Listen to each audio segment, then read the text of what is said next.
아빠, 이 드레스 어때요? 아주 예뻐, 딸아. 아빠, 이 드레스 어때요? 최은서는 거울 앞에서 빙글빙글 돌았습니다. 순백의 웨딩드레스, 레이스와 진주로 장식된 아름다운 드레스였습니다. 그녀의 얼굴은 행복으로 빛났습니다. 26살. 그녀의 인생에서 가장 행복한 순간이었습니다. 최은서는 대한그룹 회장의 외동딸이었습니다. 대한그룹, 국내 10대 재벌, 자동차, 건설, 금융, 유통, 모든 분야를 아우르는 거대 기업. 아버지 최진혁 회장은 40년간 기업을 일궈온 입지전적 인물이었습니다. 맨손으로 시작해 지금의 재벌 그룹을 만들었습니다. 하지만 아버지는 결코 오만하지 않았습니다. 늘 겸손했고 직원들을 가족처럼 대했습니다. 은서는 그런 아버지를 존경했습니다. 그리고 사랑했습니다. 예쁘구나, 우리 딸. 최진혁 회장이 미소 지었습니다. 60대 초반, 회색 머리에 온화한 눈빛, 그의 얼굴에는 세월의 흔적과 동시에 지혜로움이 묻어났습니다. 정말요? 민준 오빠가 보면 좋아할까요? 은서가 물었습니다. 그녀의 약혼자, 강민준, 30살, 유망한 벤처기업 CEO였습니다. 아니, 그렇게 소개받았습니다. IT 기업을 운영하며 연 매출 100억 원을 올린다고 스스로 소개했습니다. 은서는 1년 전 대학 동창회에서 민준을 만났습니다. 그는 자신감 넘치고 말솜씨가 좋았습니다. 은서 씨, 저는 스스로 일궈낸 사람이에요. 민준은 늘 자랑했습니다. 재벌 2세처럼 물려받은 게 아니라 제 힘으로 회사를 키웠죠. 지금은 작지만 5년 안에 코스닥 상장이 목표입니다. 그의 당당한 모습이 은서는 매력적이었습니다. 아버지처럼 스스로 일궈낸 사람, 그런 사람과 함께하고 싶었습니다. 두 사람은 빠르게 가까워졌습니다. 데이트를 했고 서로를 알아갔습니다. 민주는 은서에게 다정했습니다. 꽃을 선물하고 맛있는 음식을 대접했습니다. 하지만 한 가지, 그는 은서의 집안에 대해 유난히 관심이 많았습니다. 아버님이 대한그룹 회장이시라며 회사가 엄청 크던데 자동차 공장만 3개라며 건설 쪽도 하시고 와 대단하시다. 처음에는 자연스러운 대화인 줄 알았습니다. 하지만 점점 더 민준의 질문은 구체적이 되었습니다. 영상 보기 전 구독, 좋아요, 알람 설정을 눌러주세요. 회장님 자산이 얼마나 되세요? 재산 상속은 어떻게 계획하고 계세요? 은서 씨는 회사 지분 받으셨어요? 은서는 조금 불편했습니다. 하지만 결혼을 앞둔 사이니 당연한 질문이라고 생각하려 했습니다. 6개월 후, 민주는 프러포즈했습니다. 고급 레스토랑에서 장미 꽃다발과 함께 은서 씨, 저와 결혼해 주시겠어요? 반지를 내밀었습니다. 다이아몬드 반지, 1캐럿. 은서는 감격했습니다. 네, 좋아요. 그녀는 울먹였습니다. 드디어 그녀도 사랑하는 사람과 가정을 꾸리게 되는 것입니다. 하지만 최진혁 회장은 조금 우려스러웠습니다. 은서야, 어느 날 저녁 아버지가 조심스럽게 말했습니다. 그 친구가 정말 너를 사랑하는 거니? 아니면 우리 집안을 보는 건 아닐까? 아빠, 은서가 발끈했습니다. 민준 오빠는 그런 사람 아니에요. 자기 사업도 잘하고 있고 저를 정말 사랑해요. 알았어. 최 회장은 한숨을 쉬었습니다. 아빠가 걱정이 좀 과한 것 같구나. 하지만 그의 걱정은 사라지지 않았습니다. 40년간 사업을 하며 수많은 사람을 봐왔습니다. 진심인 사람과 욕심 많은 사람을 구별하는 법을 배웠습니다. 강민준에게서는 뭔가 석연치 않은 느낌이 들었습니다. 너무 완벽했습니다. 너무 말이 많았습니다. 자신의 성공을 과시하고 동시에 은서 집안에 대해 지나치게 관심이 많았습니다.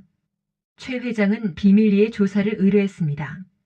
강민준, 그의 회사, 그의 재정 상태, 그의 가족 배경, 모든 것을 조사했습니다. 2주 후, 조사 결과가 나왔습니다. 최 회장의 얼굴이 굳었습니다. 이럴 수가. 보고서를 읽으며 그는 깊은 한숨을 쉬었습니다. 강민준의 회사, 연 매출 100억? 거짓이었습니다. 실제로는 10억도 안 되었습니다. 그것도 빚더미 위에 세워진 부실한 회사였습니다. 민준의 부모, 강대식, 이순자 부부, 그들도 문제가 많았습니다. 여러 번의 사업 실패, 빚, 그리고 은서와의 결혼을 통해 한 방의 인생 역전을 노리는 계획된 접근이었습니다. 이 사람들이 최 회장은 분노했습니다. 하지만 곧 침착해졌습니다. 분노는 해결책이 아니었습니다. 그는 더 현명한 방법을 생각했습니다. 은서에게 말하면 상처받을 거야. 증거를 보여주면 믿을까? 아니, 오히려 반발할 수도 있어. 직접 보여줘야 해. 그들의 진짜 모습을. 최 회장은 계획을 세웠습니다. 다가오는 상견례. 양가 부모가 처음 만나는 자리. 그 자리에서 진실을 드러낼 것입니다. 하지만 노골적으로는 안 됩니다. 자연스럽게 그들이 스스로 본색을 드러내도록, 그래서 은서가 직접 보도록 최 회장은 특별한 방법을 생각해냈습니다. 택시를 타고 가야겠군. 그는 중얼거렸습니다. 그리고 평범한 옷을 입고 그들이 어떻게 반응하는지 직접 확인해야지. 상견례 3일 전, 은서는 설레는 마음으로 준비에 여념이 없었습니다. 아빠, 이번 일요일이에요. 드디어 민준 오빠 부모님을 만나시는 거예요. 내가 그렇게 좋아하니. 최 회장이 미소 지었습니다. 아빠도 기대되는구나. 당연하죠. 은서가 환하게 웃었습니다. 민준 오빠 부모님도 아빠를 정말 뵙고 싶어 하세요. 그러시겠지. 최 회장은 의미심장하게 말했습니다. 틀림없이 그러실 거야. 상견례 장소는 강남의 고급 한정식당이었습니다. 1인당 20만 원이 넘는 비싼 식당이었습니다. 민준의 부모가 예약했다고 했습니다. 우리가 대접하겠습니다. 강대식이 강조했습니다. 처음 만나는 자리인데 우리가 당연히 대접해야죠. 은서는 그 말에 감동했습니다. 민준 오빠 부모님 정말 좋으신 분들이에요. 그렇구나. 최 회장은 담담히 대답했습니다. 마침내 상견례 당일 2025년 12월 28일 일요일 오후 6시 은서는 아침부터 준비했습니다. 미용실에서 머리를 하고 백화점에서 산 새 옷을 입었습니다. 한복, 옥색 한복, 단아하고 우아한 그녀는 거울을 보며 미소 지었습니다. 오늘 정말 중요한 날이야. 한편 최 회장은 평소와 다른 차림이었습니다. 백화점에서 파는 평범한 정장, 고급 시계도 벗었습니다. 명품 구두 대신 일반 구두를 운전기사에게도 말했습니다. 오늘은 내가 혼자 가겠네. 회장님? 기사가 놀랐습니다. 상견례인데 혼자 가신다고요? 응, 택시 타고 갈 거야. 택시요? 그래, 택시. 최 회장이 단호히 말했습니다. 오늘은 특별한 날이니까. 기사는 이해할 수 없었지만 회장의 지시를 따를 수밖에 없었습니다. 알겠습니다, 회장님. 오후 5시 30분. 최 회장은 집을 나섰습니다. 평범한 옷차림에 평범한 모습으로 길에서 택시를 잡았습니다. 노란색 택시. 어디 가세요? 강남 한정식당으로 갑시다. 최 회장은 뒷좌석에 앉았습니다. 창밖을 보며 생각에 잠겼습니다. 오늘 모든 것이 드러날 거야. 그들의 진짜 모습이. 은서야, 아빠를 믿거라. 이건 너를 지키기 위한 거란다. 택시는 강남으로 향했습니다. 저녁 노을이 지고 있었습니다. 하늘은 붉게 물들었습니다. 마치 폭풍 전야처럼 고요하면서도 긴장감이 감돌았습니다. 은서는 이미 식당에 도착해 있었습니다. 민준과 함께, 그리고 민준의 부모, 강대식, 이순자 부부도 이미 자리에 앉아 있었습니다. 아빠가 조금 늦으신데요. 은서가 말했습니다. 괜찮아요. 이순자가 미소 지었습니다. 하지만 그 미소는 어딘가 인위적이었습니다. 강대식은 시계를 보며 초조해했습니다. 회장님이 언제 오신다고? 곧 오실 거예요. 은서가 대답했습니다. 시간이 흘렀습니다. 5분, 10분. 강대식의 얼굴에 점점 짜증이 묻어났습니다. 회장님이 이렇게 늦으시나? 바쁘신가 봐요. 민준이 변명했습니다. 대한그룹 회장이시니까요. 그래도 강대식이 불만스럽게 중얼거렸습니다. 바로 그때 식당 문이 열렸습니다. 최진혁 회장이 들어왔습니다. 하지만 아무도 그를 알아보지 못했습니다. 평범한 옷차림, 손에는 아무것도 없었습니다. 그는 조용히 입구에 섰습니다. 그리고 주위를 둘러보았습니다. 딸을 찾았습니다. 은서가 보였습니다. 그녀는 손을 흔들었습니다. 아빠, 여기에요. 최 회장이 걸어갔습니다. 천천히, 침착하게, 그리고 테이블에 도착했습니다. 강대식과 이순자가 그를 올려다보았습니다. 그들의 얼굴에는 실망과 당혹감이 가득했습니다. 이 사람이 대한그룹 회장? 그들은 믿을 수 없었습니다. 평범한 옷, 택시를 타고 온 듯한 모습, 손에는 선물도 없었습니다. 이순자의 눈빛이 차갑게 변했습니다. 강대식은 코웃음을 쳤습니다. 이제 상견례가 시작됩니다. 그리고 10분 후 모든 것이 드러날 것입니다. 안녕하십니까? 최진혁 회장이 정중히 인사했습니다. 허리를 깊이 숙였습니다. 늦어서 죄송합니다. 대한그룹 최진혁입니다.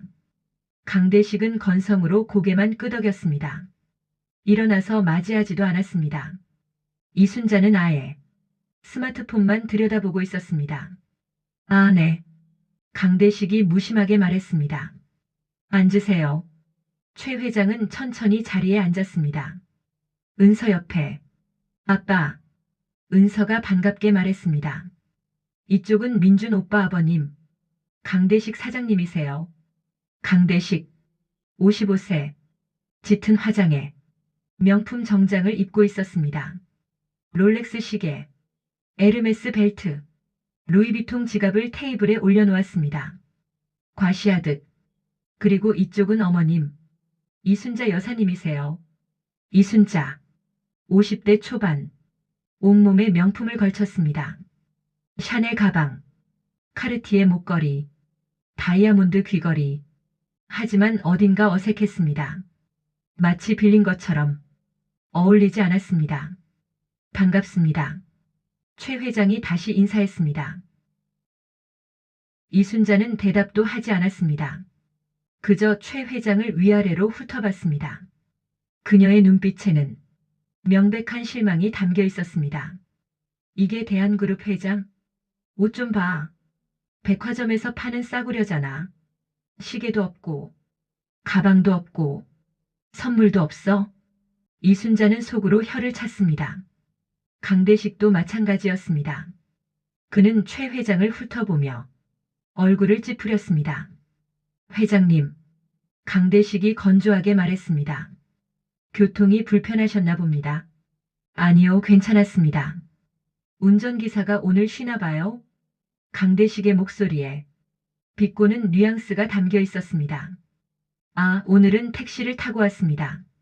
최 회장이 담담히 대답했습니다. 택시요? 이순자가 놀란 듯 말했습니다.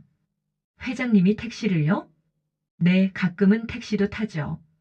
최 회장은 미소 지었습니다. 편하고 좋습니다. 이순자와 강대식이 눈빛을 교환했습니다. 그들의 표정에는 명백한 경멸이 담겨 있었습니다. 대한그룹 회장이 택시? 말이 되나? 분명 빈털털이야. 회사도 부도 직전인가 봐. 이순자는 생각했습니다. 아니면 구두 세거나.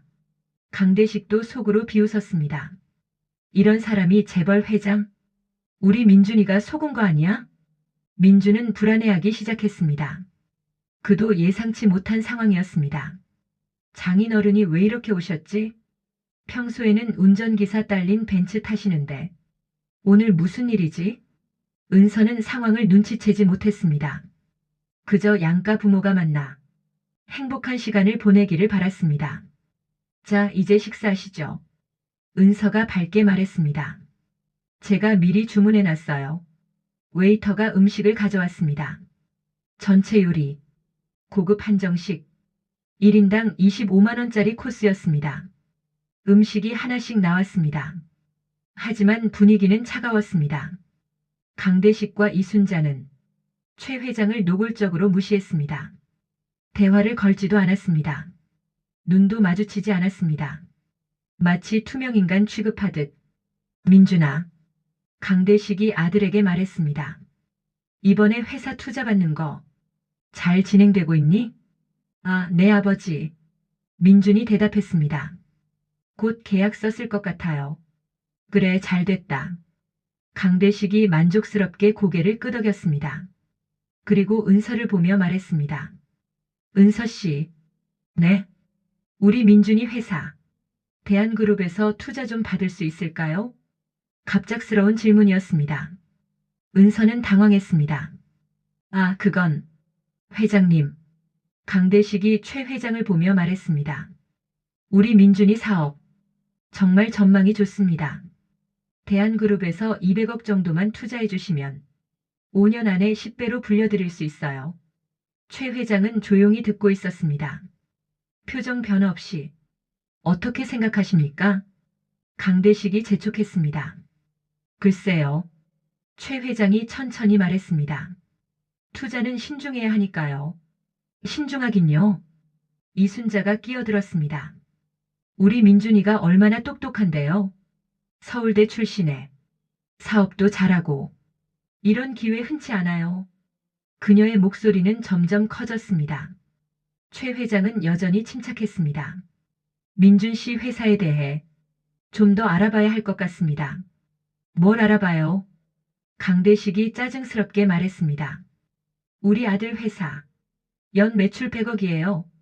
직원도 50명이나 되고 이런 회사에 투자 안 하시면 어디에 투자하시려고요? 최 회장은 아무 말도 하지 않았습니다. 그저 조용히 음식을 먹었습니다.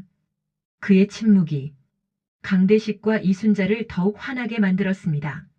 뭐야, 대답도 안 하고. 이순자가 속삭였습니다. 하지만 들리게. 택시 타고 온 사람이 무슨 회장이래. 정말 이상하네. 은서는 당황했습니다. 어머님, 그게 무슨. 은서 씨. 이순자가 은서를 보며 말했습니다. 솔직히 말할게요. 우리 민준이랑 결혼하려면 집안 도움이 좀 필요해요. 네? 우리 민준이 사업에 대한그룹에서 투자해주고 결혼 자금도 좀 지원해주고 신혼집도 강남에 큰 걸로 준비해 주셔야죠. 이순자의 말은 점점 노골적이 되었습니다. 그리고 결혼식 비용도 당연히 대한그룹에서 내시는 거죠? 신랑 측이 다 내면 안 되잖아요. 강대식도 거들었습니다. 맞아요. 우리 민준이가 재벌집 딸이랑 결혼하는데 그 정도는 해주셔야죠. 아니, 근데 회장님. 강대식이 최 회장을 훑어보며 말했습니다. 진짜 회장님 맞으세요? 옷차림 좀 보세요. 백화점에서 파는 기성복이잖아요. 시계도 없고. 회장님이 명품 하나 없이 다니시나요? 이순자가 코웃음 쳤습니다. 그러게요. 우리 생각에는 회장님이 아니라 그냥 평범한 회사원 같은데요. 택시 타고 오시고 선물도 없고 정말 실망이에요. 그들의 무례함은 도를 넘었습니다. 은서는 얼굴이 빨개졌습니다. 어머님, 아버님, 이게 무슨 말씀이세요? 우리 아버지는 정말. 은서 씨, 이순자가 차갑게 말했습니다. 솔직히 말해요. 대한그룹 부도 직전 아니에요? 그래서 회장님이 이렇게 초라하게 오신 거 아니에요? 돈 없어서 택시 타고 오신 거죠? 민주는 아무 말도 하지 못했습니다. 부모의 무례함에 당황했지만 동시에 궁금하기도 했습니다. 정말 대한그룹이 어려운 건가? 장인어른이 왜 이러시지? 최진혁 회장은 여전히 침착했습니다. 천천히 물을 마셨습니다. 냅킨으로 입을 닦았습니다. 그리고 조용히 말했습니다. 흥미로운 질문들이시네요. 뭐가 흥미로워요? 강대식이 소리쳤습니다. 우리는 진지하게 물어보는 건데, 대한그룹 재정 상태가 어떤지, 우리 민준이 미래 장인이 부도 직전 회사 회장이면 곤란하거든요. 식당 안에 다른 손님들이 쳐다보기 시작했습니다. 수군거림이 들렸습니다. 은서는 눈물이 날 것 같았습니다. 어떻게 이럴 수가. 민준 오빠 부모님이 이런 분들이신 줄 몰랐어. 최 회장은 은서를 보았습니다. 딸의 눈에 눈물이 맺혀 있었습니다. 그의 가슴이 아팠습니다. 하지만 참았습니다. 조금만 더 진실을 보여줘야 해. 최 회장은 다시 강대식을 보았습니다. 궁금하신 게 많으신가 봅니다. 당연하죠. 이순자가 말했습니다. 우리 아들 미래가 걸린 문제인데, 그럼 제가 질문 하나 드려도 될까요? 최 회장이 조용히 물었습니다. 뭔데요? 민준 씨 회사. 정말 연 매출이 100억입니까? 갑작스러운 질문에 민준의 얼굴이 굳었습니다. 그럼요. 직원은 50명이라고 하셨죠? 네. 민준이 대답했습니다. 사무실은 어디 있습니까? 강남. 테헤란로에. 몇 평입니까? 한 200평. 민준의 목소리가 점점 작아졌습니다. 최 회장은 품속에서 서류 한 장을 꺼냈습니다. 이상하네요. 제가 조사한 바로는 민준 씨 회사 매출이 8억 원이던데요. 순간 식탁이 조용해졌습니다.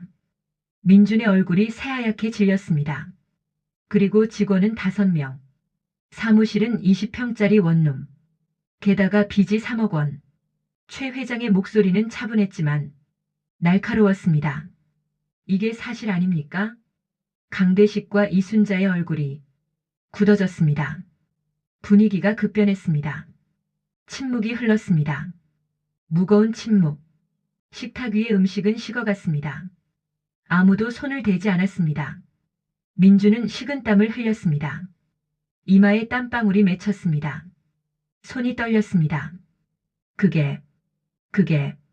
그는 말을 더듬었습니다. 조사가 잘못된 거예요. 우리 회사는 정말. 민준 씨, 최 회장이 차분히 말했습니다. 거짓말은 그만하시죠. 저는 이미 모든 걸 알고 있습니다. 그는 다시 서류를 펼쳤습니다. 민준 씨 회사. 2023년 설립. 초기 자본금 5천만 원. 1년차 매출 2억. 2년차 매출 8억. 하지만 순손실 1억 5천. 현재 빚 3억 원. 은행 대출 2억. 사채 1억. 최 회장의 목소리는 마치 칼날처럼 날카로웠습니다. 게다가 직원 급여도 3개월째 밀려 있습니다. 사무실 월세도 연체 중이고요. 민준은 할 말을 잃었습니다. 모든 것이 들통난 것입니다. 또 있습니다. 최 회장이 계속했습니다. 민준 씨는 지난 1년간 세계 금융사에 대출 신청을 했다가 신용 부족으로 거절당했습니다. 신용 등급은 7등급. 신용카드 연체 기록도 이건. 민준의 얼굴은 이제 창백을 넘어 회색빛이 되었습니다. 은서는 충격에 휩싸였습니다. 민준 오빠. 그녀의 목소리가 떨렸습니다. 이게 사실이에요? 은서야 나는. 대답해요. 은서가 소리쳤습니다. 오빠가 저한테 한 말들 다 거짓말이었어요? 민준은 고개를 떨궜습니다. 대답할 수 없었습니다. 강대식이 벌떡 일어났습니다. 뭐 어쩌라고요? 그가 소리쳤습니다. 그래서요? 젊은 사람이 사업하면서 시행착오 좀 겪을 수도 있죠. 그게 뭐가 문제예요? 이순자도 거들었습니다. 맞아요. 우리 민준이는 앞으로 크게 될 사람이에요. 지금은 좀 어려워도 대한그룹에서 투자만 해주면 금방 일어설 수 있어요. 그래서요? 최 회장이 차분히 물었습니다. 그래서 제 딸을 이용하시겠다는 겁니까? 이용이라니. 강대식이 발끈했습니다. 우리 민준이가 은서 씨를 진심으로 사랑해요. 진심으로요? 최 회장이 다시 서류를 꺼냈습니다. 이번엔 다른 서류였습니다. 그럼 이건 뭡니까? 서류를 펼쳐 보였습니다. 민준과 다른 여자의 사진이었습니다. 카페에서 손을 잡고 있는 사진, 식당에서 다정하게 대화하는 사진. 이 여자는 누구죠? 최 회장이 물었습니다. 민준의 눈이 커졌습니다. 그건 박수진 씨. 최 회장이 말했습니다. 민준 씨의 전 여자친구. 아니, 현재 여자친구라고 해야 할까요? 두 분이 지난달까지도 만나고 계셨더군요. 은서는 믿을 수 없었습니다. 오빠. 눈물이 흘러내렸습니다. 저한테 청혼하면서 다른 여자를 만나고 있었어요? 민주는 아무 말도 할 수 없었습니다. 입만 벌린 채. 아니야. 이순자가 변명했습니다. 그건 오래된 사진일 거예요. 민준이가 그럴 리 없어요. 2025년 11월 15일. 최 회장이 정확히 말했습니다. 사진에 날짜가 찍혀 있습니다. 은서와 약혼한 지 3개월 후네요. 분위기는 최악이 되었습니다. 은서는 고개를 떨구고 울었습니다. 민주는 변명조차 할 수 없었습니다. 그리고 이것도 있습니다. 최 회장이 또 다른 서류를 꺼냈습니다. 강대식 씨. 네. 강대식이 긴장했습니다. 당신은 지난 10년간 사업을 5번 했습니다. 모두 실패했고요. 2020년 음식점 창업 1년 만에 폐업. 2021년 의류사업 6개월 만에 파산. 2022년 부동산 투자 전 재산 날림. 2023년 주식 투자 빚만 늘어남. 2024년 프랜차이즈 가맹 사기당함.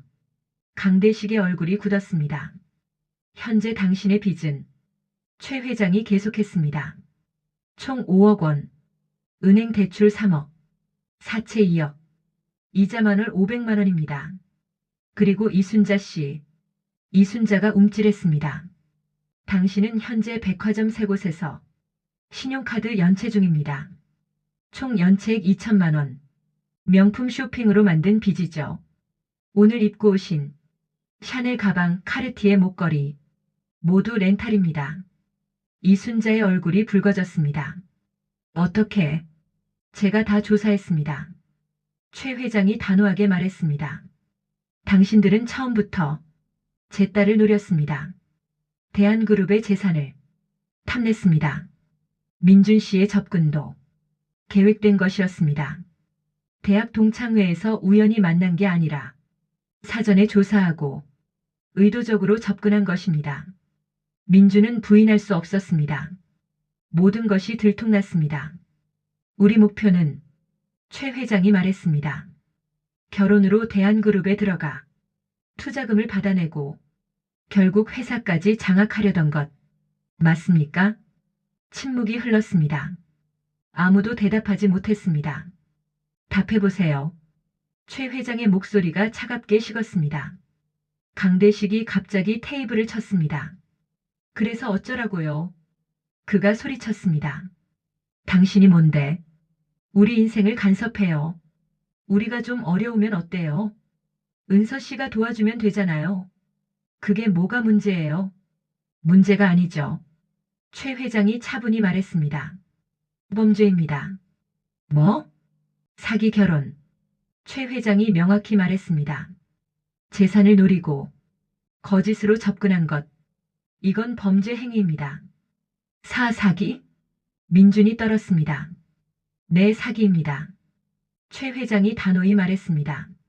저는 이미 변호사와 상담했고 고소 준비도 마쳤습니다. 고소?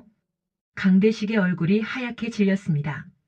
하지만 최 회장이 잠시 멈췄습니다.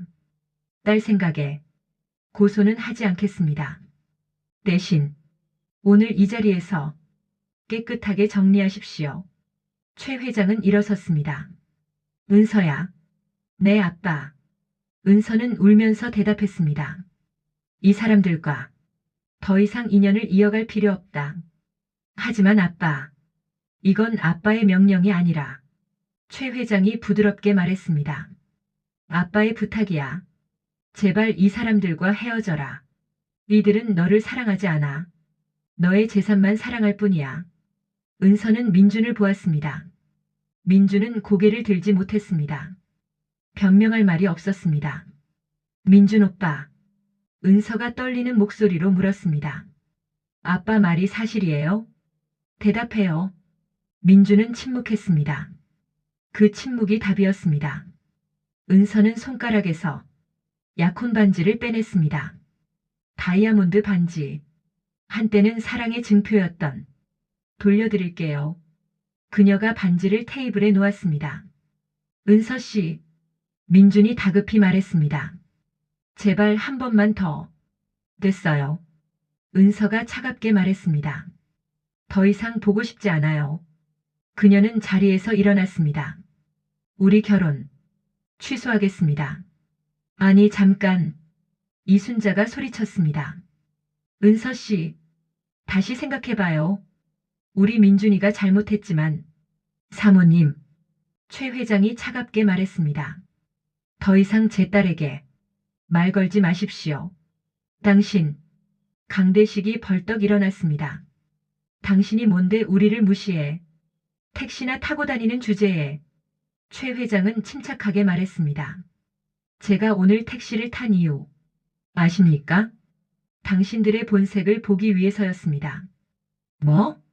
만약 제가 운전기사와 함께 고급차를 타고 왔다면 당신들은 저를 극진히 대접했겠죠.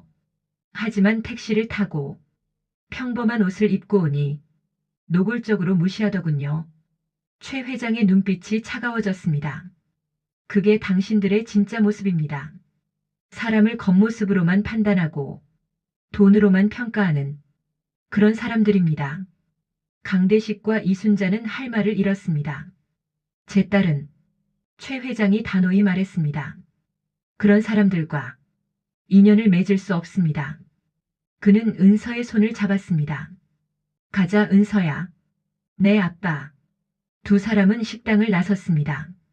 뒤에 남은 건 충격에 빠진 강씨 가족뿐이었습니다. 식당 문을 나서며 은서는 눈물을 멈출 수 없었습니다. 아빠. 그녀의 목소리는 떨렸습니다. 저 정말 바보였어요. 아니야. 최 회장이 딸을 안아주었습니다. 내가 바보가 아니라 그들이 나쁜 사람들이었던 거야. 하지만 울지 마. 아버지가 딸의 머리를 쓰다듬었습니다. 아빠가 있잖아. 두 사람은 주차장으로 걸어갔습니다. 차가운 겨울 바람이 불었습니다. 하지만 아버지의 품은 따뜻했습니다. 아빠는 어떻게 알았어요? 은서가 물었습니다. 처음부터 의심하셨어요? 응. 최 회장이 고개를 끄덕였습니다. 민준이가 너를 처음 만났을 때부터 뭔가 이상하다고 느꼈지. 너무 완벽했거든. 완벽? 그래. 아버지가 설명했습니다. 너무 말이 많았어. 자기 자랑을 너무 많이 했지. 그리고 우리 집안에 대해 지나치게 관심이 많았어. 진짜 사랑하는 사람은 상대방 집안보다 상대방 자체에 관심을 가지거든. 은서는 고개를 끄덕였습니다. 이제야 깨달았습니다. 그래서 조사를 했어. 아버지가 계속 말했습니다. 민준이 회사, 그의 재정 상태, 부모의 배경, 심지어 전 여자친구까지 모든 걸 조사했지. 그리고 오늘 마지막 테스트를 한 거야. 택시를 타고 간 거요? 그래. 최 회장이 미소 지었습니다. 사람의 본성은 어려울 때 드러나거든. 내가 평범하게 보이니까 그들의 가면이 벗겨진 거야. 은서는 아버지를 존경스럽게 바라보았습니다. 아빠, 정말 지혜로우세요. 아니야. 아버지가 고개를 저었습니다. 아빠는 그저 내 딸을 지키고 싶었을 뿐이야. 두 사람은 차에 올라탔습니다. 이번에는 택시가 아니었습니다. 주차장에 대기하고 있던 벤츠 S클래스. 운전기사가 문을 열어주었습니다. 회장님, 수고했네. 최 회장이 차에 탔습니다. 은서도 옆에 앉았습니다. 차는 출발했습니다. 아빠, 응? 오늘 몇 분이나 걸렸어요? 은서가 물었습니다. 최 회장은 시계를 보았습니다. 식당에 들어간 게 6시 5분, 나온 게 6시 15분. 정확히 10분이네. 10분. 은서가 중얼거렸습니다. 10분 만에 모든 게 끝났네요. 그래. 아버지가 고개를 끄덕였습니다. 10분이면 충분했어. 그들의 본색을 보기에 차는 강남 거리를 달렸습니다. 네온 사인이 반짝였습니다. 하지만 은서의 마음은 어두웠습니다. 아빠, 응? 저, 정말 사랑받지 못한 거예요? 은서의 목소리가 떨렸습니다. 민준 오빠는 진짜 저를 사랑하지 않았던 거예요? 최 회장은 딸을 보았습니다. 그의 눈빛은 슬펐습니다. 은서야. 네. 진짜 사랑은 아버지가 천천히 말했습니다. 상대방이 누구든 어떤 상황이든 변하지 않는 거야. 부자든 가난하든 건강하든 아프든 항상 곁에 있어주는 거지. 하지만 민준이는 내가 아니라 최 회장이 단호히 말했습니다. 내 재산을 사랑한 거야. 만약 내가 평범한 집안 딸이었다면 그는 절대 내게 관심 없었을 거야. 은서는 울었습니다. 아버지의 말이 사실이었습니다. 민주는 늘 대한그룹에 대해 물었습니다. 재산에 대해 궁금해했습니다. 정작 은서 자신에 대해서는 별로 관심이 없었습니다. 그녀의 꿈, 그녀의 취미, 그녀의 생각, 그런 것들에는 관심이 없었습니다. 아빠가 미안해. 최 회장이 말했습니다. 더 일찍 말했어야 했는데 내가 상처받을까봐 직접 보여주고 싶었어. 고마워요, 아빠. 은서가 아버지의 손을 잡았습니다. 아빠가 막아주셔서 정말 다행이에요. 만약 결혼했다면 생각만 해도 끔찍했습니다. 민준과 결혼했다면 그의 가족과 평생을 함께했다면 얼마나 불행했을까요? 한편 식당에 남은 강씨 가족은 패닉 상태였습니다. 이럴 수가. 강대식이 중얼거렸습니다. 모든 게 물거품이야. 이순자는 화가 났습니다. 다 내 잘못이야. 그녀가 민준에게 소리쳤습니다. 내가 제대로 못했잖아. 엄마. 닥쳐. 이순자가 테이블을 쳤습니다. 대한그룹 며느리 될 뻔했는데 다 망쳤어. 엄마 미안해.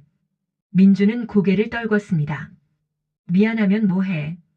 강대식도 분노했습니다. 우리가 얼마나 투자했는데 오늘 식사 비용만 150만 원이야. 렌탈 비용도 50만 원. 옷 사느라 200만 원. 총 400만 원이나 썼어. 그들은 돈만 생각했습니다. 사람은 안중에도 없었습니다. 다시 연락해봐. 이순자가 말했습니다.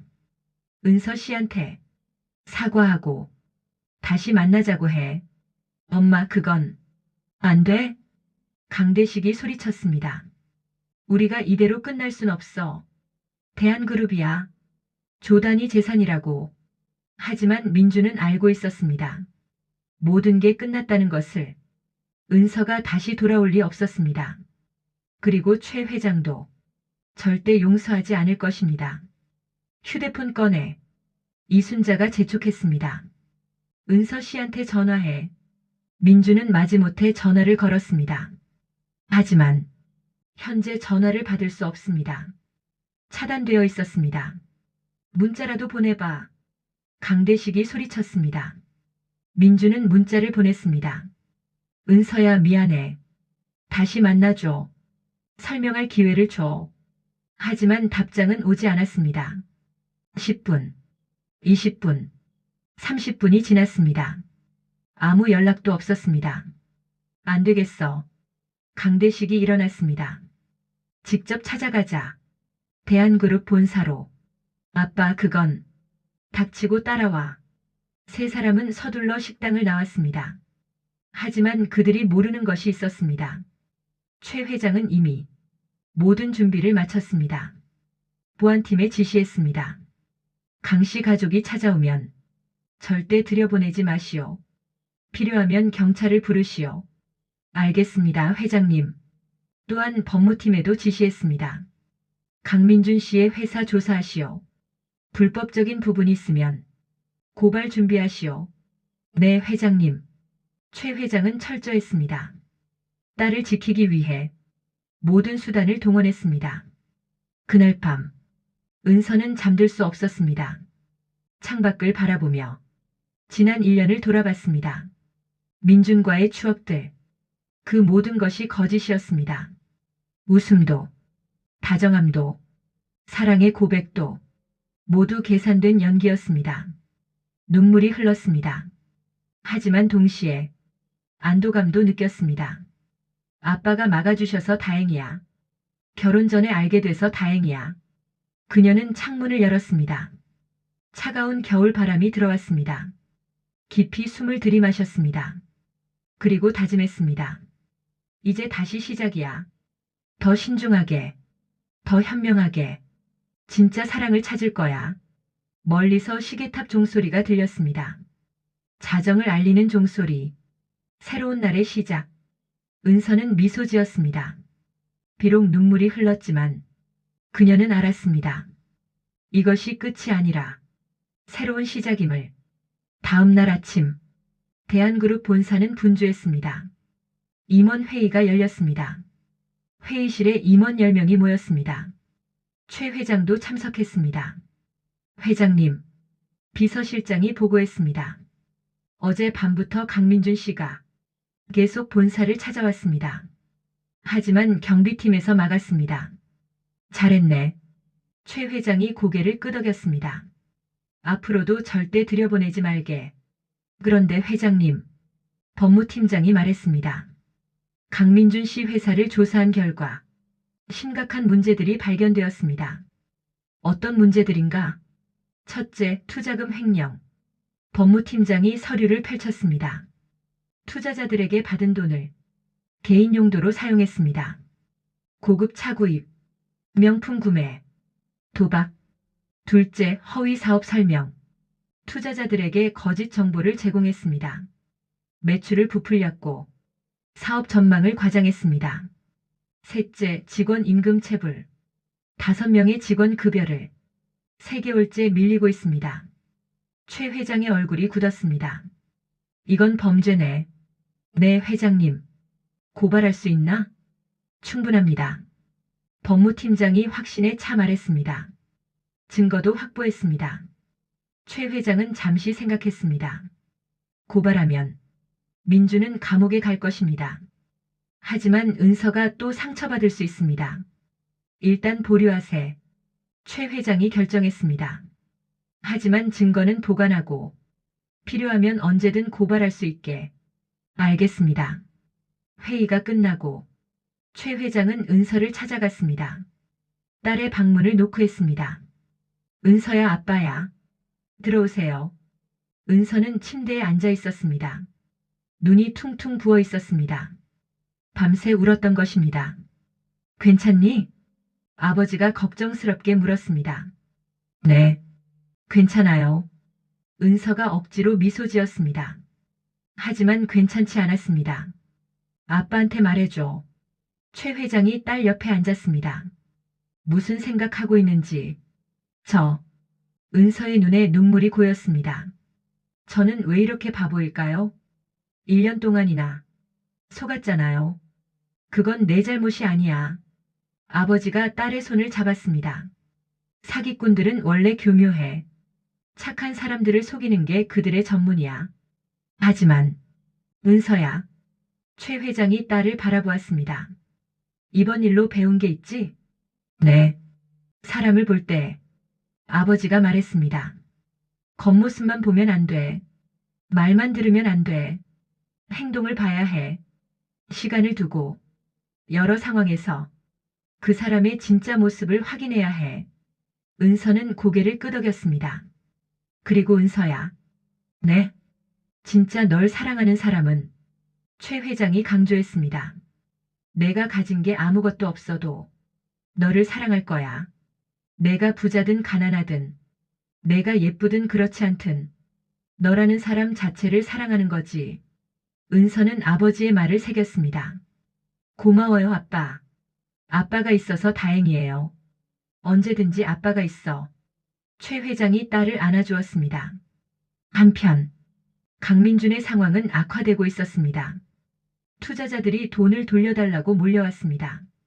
강 대표, 우리 돈 돌려줘. 사기꾼. 회사 앞에는 항의하는 사람들로 가득했습니다. 5명, 10명, 15명. 총 2억 원을 투자한 사람들이었습니다. 죄송합니다. 민주는 고개를 숙였습니다. 죄송하다고 끝나는 게 아니잖아. 돈 당장 내놔. 없으면 경찰 신고할 거야. 민주는 달아날 곳이 없었습니다. 돈도 없었습니다. 회사 계좌는 텅 비어 있었습니다. 개인 계좌도 마이너스였습니다. 신용카드는 한도 초과. 대출은 더 이상 불가능. 그는 완전히 막다른 골목에 몰렸습니다. 더구나 직원들도 떠나고 있었습니다. 대표님, 한 직원이 사표를 냈습니다. 저 그만두겠습니다. 급여도 안 주시고 더 이상 못 다니겠어요. 잠깐만 기다려줘. 민준이 애원했습니다. 곧 돈이 들어올 거야. 거짓말 그만하세요. 직원이 화를 냈습니다. 3개월째 같은 말만 하시잖아요. 저도 생활이 있어요. 집세도 못 내고 있다고요. 결국 5명의 직원 모두 사표를 냈습니다. 민주는 혼자 남았습니다. 텅 빈 사무실에서 그는 머리를 감싸쥐었습니다. 이럴 줄 알았으면 후회가 밀려왔습니다. 은서를 진심으로 대할 걸. 하지만 이미 늦었습니다. 그의 부모도 문제였습니다. 강대식과 이순자. 그들은 빚쟁이들에게 쫓기고 있었습니다. 강대식 씨, 돈 갚아. 이자만 500만 원이야. 3개월째 밀렸어. 사채업자들이 집 앞에서 기다렸습니다. 강대식은 숨어 지냈습니다. 이순자도 마찬가지였습니다. 렌탈한 명품들을 반납했습니다. 하지만 연체료가 붙었습니다. 100만 원. 그것마저 낼 돈이 없었습니다. 이게 다 은서 때문이야. 이순자가 분노했습니다. 그년이 우리를 망쳤어. 하지만 사실은 달랐습니다. 그들 스스로 자초한 일이었습니다. 욕심, 거짓말, 사기. 그 대가를 치르고 있는 것입니다. 며칠 후 민준에게 법원 소환장이 날아왔습니다. 투자자들이 고소한 것입니다. 사기죄, 횡령죄. 민준은 변호사를 찾아갔습니다. 제가 어떻게 해야 하죠? 솔직히 말씀드리면 변호사가 고개를 저었습니다. 상황이 좋지 않습니다. 증거가 너무 명확해요. 투자금 횡령 내역, 거짓 사업 설명서 모두 증거로 제출됐습니다. 그럼 제가 감옥에 가는 건가요? 가능성이 높습니다. 변호사가 솔직히 말했습니다. 최소 3년, 최대 7년. 민준의 얼굴이 하얗게 질렸습니다. 제발, 방법이 없을까요? 합의밖에 없습니다.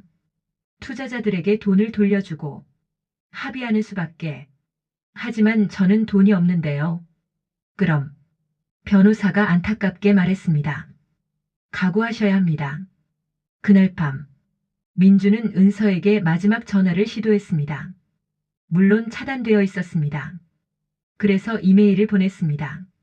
은서야, 정말 미안해. 내가 잘못했어. 처음엔 정말 내 재산만 보고 접근한 게 맞아. 하지만 시간이 지나면서 진심으로 너를 좋아하게 됐어.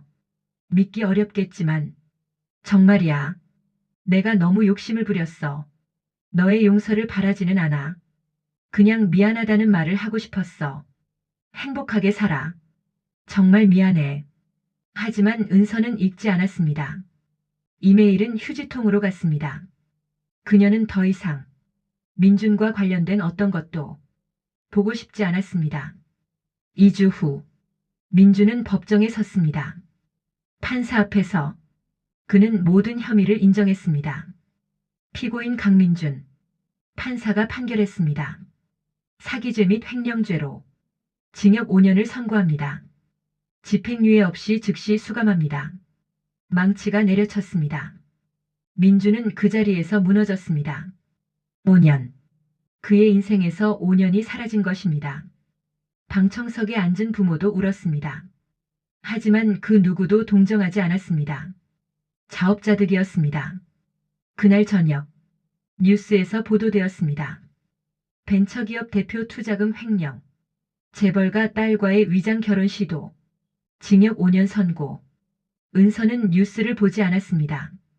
더 이상 관심이 없었습니다. 그녀는 이미 새로운 미래를 계획하고 있었습니다. 3개월이 지났습니다. 봄이 왔습니다. 벚꽃이 피기 시작했습니다. 은서는 달라져 있었습니다. 더 이상 예전의 순진한 모습이 아니었습니다. 강하고 현명해졌습니다. 그녀는 회사 업무에 더욱 집중했습니다. 대한그룹 마케팅팀에서 일하며 자신의 능력을 입증했습니다. 은서 씨, 팀장이 칭찬했습니다. 이번 프로젝트 정말 잘했어요. 고객 만족도가 30% 상승했어요. 감사합니다. 은서가 미소 지었습니다. 예전의 그녀였다면 이런 성과를 내지 못했을 것입니다. 하지만 지난 시련이 그녀를 성장시켰습니다. 어느 토요일 오후, 은서는 자원봉사 활동에 참여했습니다. 아동복지센터에서 아이들과 시간을 보냈습니다. 언니, 한 아이가 달려왔습니다. 같이 놀아줘요. 그래, 뭐 하고 싶니? 그림 그리고 싶어요. 은서는 아이와 함께 그림을 그렸습니다. 크레용으로 알록달록하게. 언니는 꿈이 뭐예요? 아이가 물었습니다. 꿈? 은서가 생각했습니다. 예전에는 대답하기 쉬웠습니다. 좋은 남편 만나서 행복한 가정 꾸리는 것. 하지만 이제는 달랐습니다. 언니의 꿈은? 은서가 미소 지으며 말했습니다. 너희 같은 아이들을 돕는 거야. 어려운 환경에 있는 아이들에게 희망을 주고 싶어. 와, 멋있어요. 아이가 박수쳤습니다. 은서는 깨달았습니다. 자신의 진짜 꿈을 누군가를 의지하는 것이 아니라 스스로 의미 있는 일을 하는 것. 그날 저녁, 은서는 아버지와 저녁 식사를 했습니다. 아빠, 응?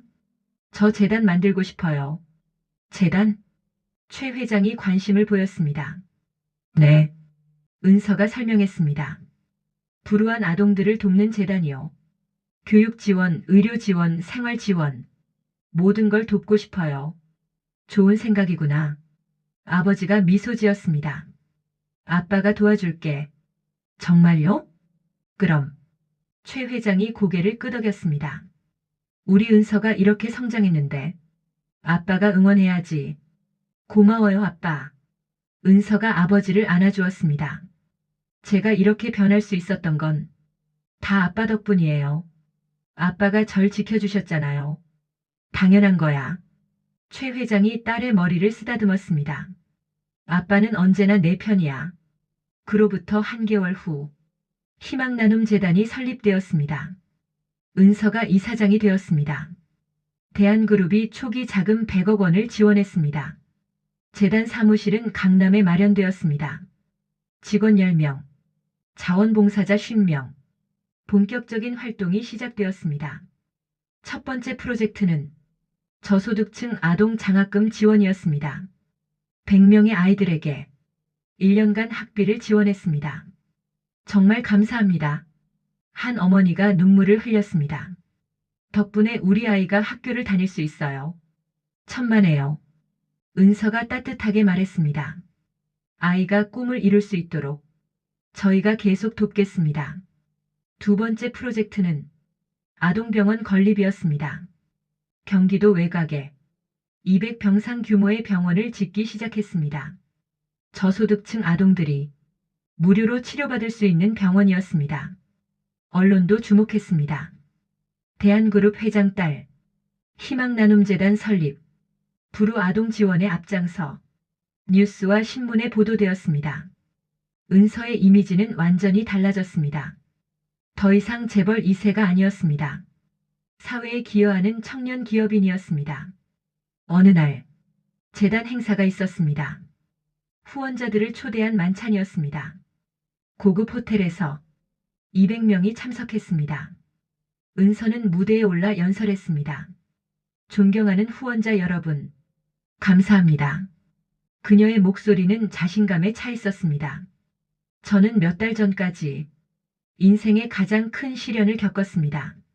청중이 조용히 들었습니다. 사랑한다고 믿었던 사람에게 배신당했습니다. 그 사람은 저를 사랑한 게 아니라 제 재산을 사랑했습니다. 어떤 사람들은 고개를 끄덕였습니다. 하지만 그 경험이 저를 성장시켰습니다. 진짜 중요한 게 무엇인지 깨닫게 해주었습니다. 은서는 청중을 바라보았습니다. 돈이 중요한 게 아니었습니다. 권력이 중요한 게 아니었습니다.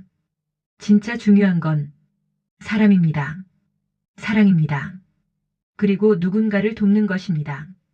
박수가 터져 나왔습니다. 저는 이제 제 재산을 가치 있게 쓰고 싶습니다. 불우한 아이들에게 희망을 주고 어려운 사람들을 돕고 싶습니다. 그것이 제가 찾은 진짜 행복입니다. 우레와 같은 박수가 울렸습니다. 사람들은 기립박수를 보냈습니다. 은서는 미소 지었습니다. 이것이 진짜 자신의 모습이었습니다. 누군가의 아내가 되려고 했던 예전의 자신이 아니었습니다. 스스로 빛나는 독립적인 여성이었습니다. 행사가 끝나고 한 남자가 다가왔습니다. 30대 초반, 단정한 외모, 소박한 옷차림. 안녕하세요. 그가 인사했습니다. 저는 김준호라고 합니다. 소아과 의사입니다. 아, 네. 은서가 미소 지었습니다. 반갑습니다. 오늘 연설 정말 감동적이었습니다. 준호가 진심으로 말했습니다. 저도 비슷한 일을 하고 있거든요. 무료 진료소를 운영하고 있어요. 정말요? 은서가 관심을 보였습니다. 네. 준호가 설명했습니다. 저소득층 아이들을 위한 무료 진료소입니다. 규모는 작지만 정성껏 운영하고 있어요. 대단하시네요. 은서가 존경스럽게 말했습니다. 두 사람은 자연스럽게 대화를 나눴습니다. 재단 일에 대해, 진료소 이야기에 대해, 그들의 꿈과 비전에 대해. 시간이 흘러 어느덧 밤 10시가 되었습니다. 시간이 이렇게 됐네요. 준호가 시계를 보며 말했습니다. 네. 은서도 놀랐습니다. 대화가 즐거워서 시간 가는 줄 몰랐어요. 저도요. 준호가 미소 지었습니다. 혹시 다음에 또 만날 수 있을까요? 저희 진료소 구경시켜드리고 싶어요. 좋아요. 은서가 흔쾌히 대답했습니다. 두 사람은 연락처를 교환했습니다. 그리고 헤어졌습니다. 집으로 돌아가는 차 안에서 은서는 미소를 지었습니다. 좋은 사람을 만난 것 같아. 진짜 좋은 사람. 그녀는 서두르지 않기로 했습니다. 천천히 시간을 두고 그 사람의 진짜 모습을 알아가기로 했습니다. 예전의 실수를 반복하지 않기 위해. 그로부터 3개월이 지났습니다. 은서와 준호는 자주 만났습니다. 하지만 연인은 아니었습니다. 친구로서, 동료로서 서로를 알아가고 있었습니다. 준호는 매주 토요일 은서의 재단에서 자원봉사를 했습니다. 아이들을 무료로 진료해 주었습니다. 준호 선생님, 아이들이 좋아했습니다. 오늘은 무슨 이야기 해주실 거예요? 오늘은 준호가 미소 지으며 말했습니다. 우리 몸에 대한 이야기를 해줄게. 그는 아이들에게 의학 지식을 쉽게 설명해 주었습니다. 재미있는 비유를 사용하며 아이들의 눈높이에 맞췄습니다. 은서는 그 모습을 지켜봤습니다. 진짜 좋은 사람이야. 아이들을 진심으로 사랑하는구나. 준호는 돈이 많지 않았습니다. 고급차도 없었습니다. 명품도 입지 않았습니다. 하지만 그의 마음은 그 무엇보다 풍요로웠습니다. 어느 일요일, 두 사람은 함께 등산을 갔습니다. 북한산. 날씨는 화창했습니다. 와, 경치 정말 좋네요. 은서가 감탄했습니다. 그렇죠? 준호가 미소 지었습니다. 저는 일주일에 한 번씩 여기 와요. 자연 속에 있으면 마음이 편해지거든요.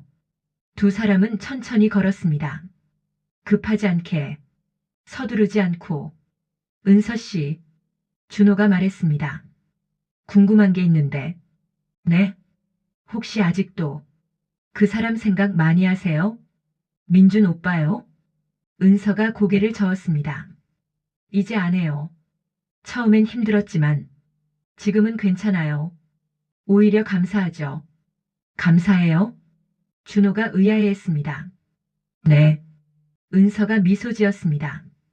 그 일이 있었기에 제가 성장할 수 있었으니까요. 진짜 중요한 게 뭔지 깨달았고, 진짜 사랑이 뭔지 배웠어요. 준호는 은서를 바라보았습니다. 존경스러운 눈빛으로.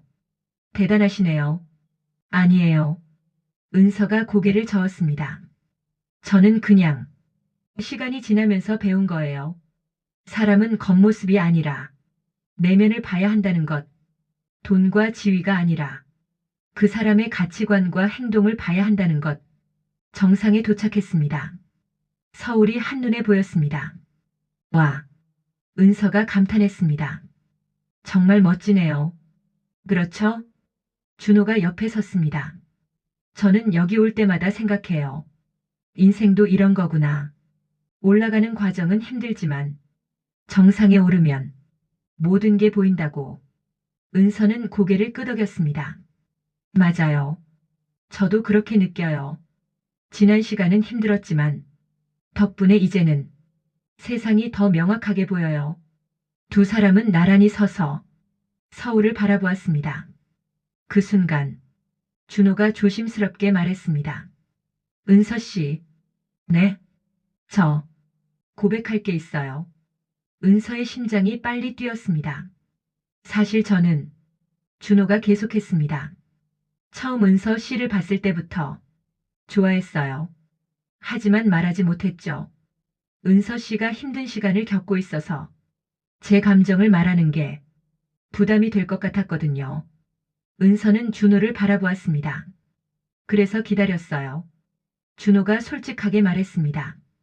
은서 씨가 준비될 때까지, 은서 씨가 다시 웃을 수 있을 때까지, 그리고 이제 은서 씨가 행복해 보여서 용기를 내봅니다. 은서는 눈물이 날 것 같았습니다. 하지만 행복한 눈물이었습니다. 저는 은서 씨를, 준호가 진심을 담아 말했습니다. 진심으로 좋아합니다. 은서 씨의 재산도, 은서 씨의 집안도 관심 없어요. 그저 은서 씨라는 사람이 좋아요. 은서 씨의 따뜻한 마음, 은서 씨의 선한 뜻, 은서 씨의 미소, 모든 게 좋아요. 은서의 눈에 눈물이 맺혔습니다. 혹시 준호가 조심스럽게 물었습니다. 저와 사귀어 주실 수 있을까요? 은서는 잠시 생각했습니다. 이번에는 서두르지 않으려고 했습니다. 하지만 마음은 이미 알고 있었습니다. 준호가 좋은 사람이라는 것을, 진심이라는 것을. 저도. 은서가 미소 지으며 말했습니다. 준호 씨를 좋아해요. 정말요? 준호의 얼굴이 환해졌습니다. 네. 하지만 조건이 있어요. 조건이요? 천천히 가요. 은서가 말했습니다. 서두르지 말고, 시간을 갖고, 서로를 깊이 알아가요. 물론이죠. 준호가 고개를 끄덕였습니다. 저도 그렇게 하고 싶어요. 평생 함께할 사람이니까. 서두를 이유가 없죠. 두 사람은 미소 지었습니다. 그리고 손을 잡았습니다. 따뜻한 손, 진심이 담긴 손, 산 아래로 내려가는 길. 두 사람은 행복했습니다. 서두르지 않고, 천천히, 함께 걸어갔습니다. 1년이 지났습니다.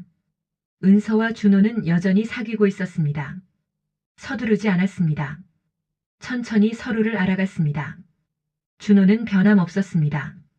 항상 은서를 존중했고 진심으로 대했습니다. 부자든 가난하든 건강하든 아프든 항상 곁에 있어 주었습니다. 어느 겨울날 은서가 독감에 걸렸습니다. 심하게 앓았습니다. 준호는 매일 병문안을 왔습니다. 의사로서가 아니라 연인으로서. 괜찮아요? 그가 걱정스럽게 물었습니다. 네. 좀 나아졌어요. 죽 끓여왔어요. 준호가 보온병을 꺼냈습니다. 직접 만든 거예요. 정말요? 은서가 감동했습니다. 네. 준호가 미소 지었습니다. 은서 씨가 빨리 나았으면 해서요. 그는 정성스럽게 죽을 떠서 먹여주었습니다. 한 숟가락씩 천천히. 은서는 그 순간 깨달았습니다. 이 사람이 진짜야. 진짜 사랑이야. 최 회장도 준호를 좋아했습니다. 처음 만났을 때 준호는 고급 차를 타고 오지 않았습니다. 지하철을 타고 왔습니다. 평범한 옷을 입었습니다. 선물도 거창하지 않았습니다. 직접 구운 쿠키를 가져왔습니다. 회장님, 준호가 정중히 인사했습니다. 만나 뵙게 되어 영광입니다. 아니야. 최 회장이 미소 지었습니다. 내가 더 반갑네. 두 사람은 대화를 나눴습니다. 준호는 솔직했습니다. 저는 돈이 많지 않습니다. 의사 월급이 전부예요. 고급 차도 없고 집도 전세로 살고 있습니다. 최 회장은 고개를 끄덕였습니다.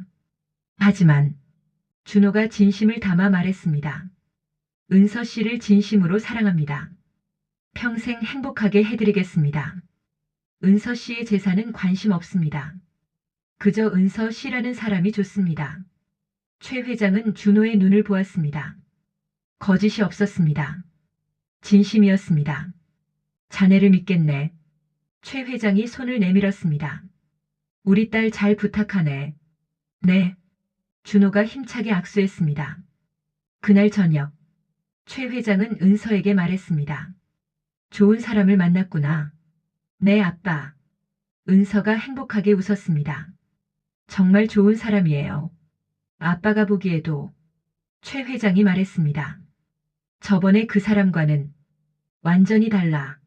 준호는 진짜야. 네. 은서가 고개를 끄덕였습니다. 저도 알아요. 결혼해도 되겠니? 아버지가 물었습니다. 아빠가 허락하신다면.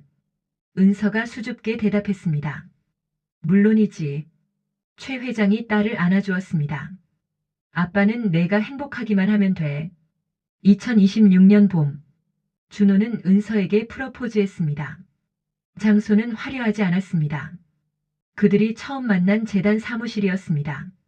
아이들 앞에서 은서 씨, 준호가 무릎을 꿇었습니다. 저와 결혼해 주시겠어요? 평생 함께 아이들을 도우며 행복하게 살고 싶어요. 반지는 비싸지 않았습니다. 하지만 진심이 담겨 있었습니다. 네. 은서가 눈물을 흘리며 대답했습니다. 네, 좋아요. 아이들이 박수쳤습니다. 와, 축하해요. 언니 결혼해요. 행복하세요. 그의 가을. 두 사람은 결혼식을 올렸습니다. 장소는 대한그룹 본사가 아니었습니다. 작은 교회였습니다. 화려하지 않았습니다. 소박했습니다. 하지만 따뜻했습니다. 하객은 200명. 가족과 친구들. 그리고 재단 아이들. 진료소 환자들. 진짜 소중한 사람들만 초대했습니다. 은서는 웨딩드레스를 입고 아버지와 함께 입장했습니다. 최 회장은 눈물을 참았습니다. 아빠. 은서가 속삭였습니다.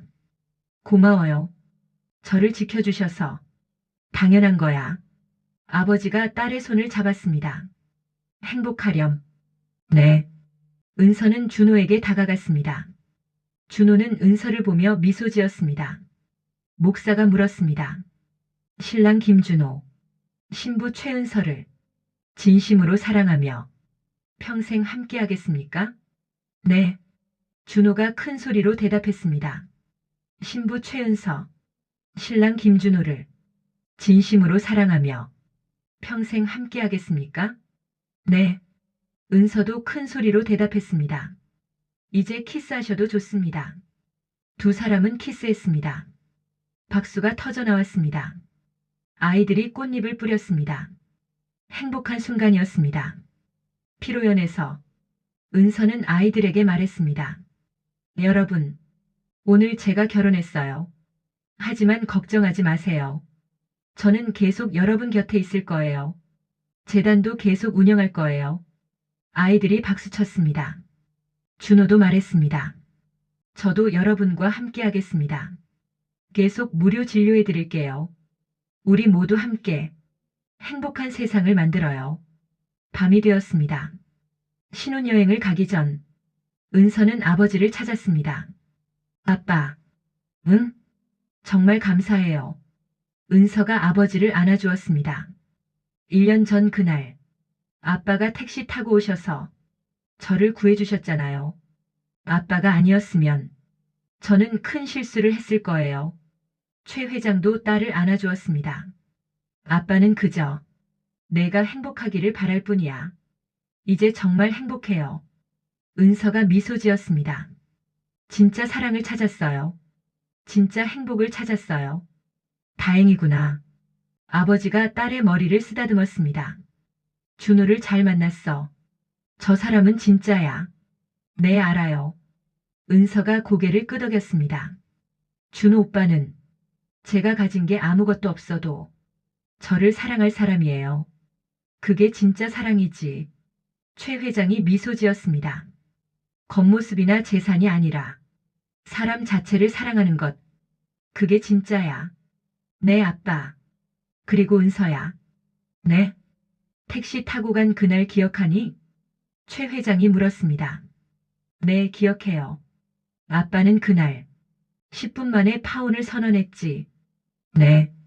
그게 아빠가 내게 준 최고의 선물이었어. 아버지가 말했습니다. 내가 잘못된 길로 가는 걸 막아준 거야. 고마워요, 아빠. 은서가 눈물을 흘렸습니다. 정말 감사해요. 두 사람은 한참을 안고 있었습니다. 아버지와 딸. 그들의 사랑은 변치 않았습니다. 다음 날, 은서와 준호는 신혼여행을 떠났습니다. 하지만 화려한 곳이 아니었습니다. 시골 마을로 갔습니다. 의료봉사를 하기 위해 우리 신혼여행은 준호가 미소 지었습니다. 조금 특별하죠? 네. 은서도 웃었습니다. 하지만 이게 좋아요. 우리답잖아요. 두 사람은 손을 잡고 시골 마을로 들어갔습니다. 아이들이 달려왔습니다. 선생님, 언니, 와 신혼부부다. 은서와 준호는 일주일간 봉사활동을 했습니다. 무료 진료, 교육 지원, 생활 개선, 모든 것을 도왔습니다. 마을 사람들은 감사했습니다. 정말 고맙습니다. 덕분에 우리 아이가 치료받았어요. 언제든 또 오세요. 은서와 준호는 행복했습니다. 진짜 행복이었습니다. 돈이나 명예가 주는 행복이 아니라 누군가를 도울 때 느끼는 진정한 행복이었습니다. 그로부터 2년 후, 은서와 준호에게 아이가 생겼습니다. 딸이었습니다. 이름은 희망이었습니다. 희망이야. 은서가 아기를 안으며 말했습니다. 너는 우리의 희망이야. 그리고 많은 사람들의 희망이 될 거야. 최 회장은 손녀를 보며 눈물을 흘렸습니다. 우리 희망이 정말 예쁘구나. 네, 아빠. 은서가 미소 지었습니다. 이 아이에게는 진짜 사랑이 뭔지 가르칠 거예요. 겉모습이 아니라 내면을, 돈이 아니라 가치를. 그렇게 키울 거야. 좋은 부모가 되겠구나. 최 회장이 고개를 끄덕였습니다. 그날 저녁, 은서는 일기를 썼습니다. 2028년 12월 28일. 오늘 희망이가 태어났다. 3년 전 오늘. 아빠가 택시를 타고 상견례에 오셨다. 그리고 10분 만에 파혼을 선언하셨다. 그때는 너무 슬프고 창피했다. 하지만 지금 생각하면 그게 제일 큰 축복이었다. 아빠가 나를 지켜주셨기에 나는 진짜 사랑을 찾을 수 있었다. 진짜 행복을 알게 되었다. 준호 오빠를 만났고 희망이를 낳았고 의미 있는 삶을 살고 있다. 이 모든 것이 아빠 덕분이다. 택시 타고 오신 아빠 덕분이다. 10분 만에 파혼을 선언하신 아빠 덕분이다. 감사합니다, 아빠. 사랑합니다. 은서는 일기를 덮었습니다. 그리고 창밖을 바라보았습니다. 별이 반짝였습니다. 수많은 별들. 그중 가장 밝은 별 하나. 그 별을 보며 은서는 미소 지었습니다. 인생은 정말 알 수 없어. 고통이 축복이 될 수도 있고, 시련이 성장의 기회가 될 수도 있어. 중요한 건 진실을 볼 줄 아는 눈, 진짜를 알아보는 지혜, 그리고 진심으로 사랑하는 마음. 멀리서 준호의 목소리가 들렸습니다. 은서야, 희망이가 깨어났어. 네, 지금 가요. 은서는 일어났습니다. 그리고 행복한 미소를 지으며 가족이 있는 곳으로 걸어갔습니다. 그녀의 진짜 행복이 있는 곳으로.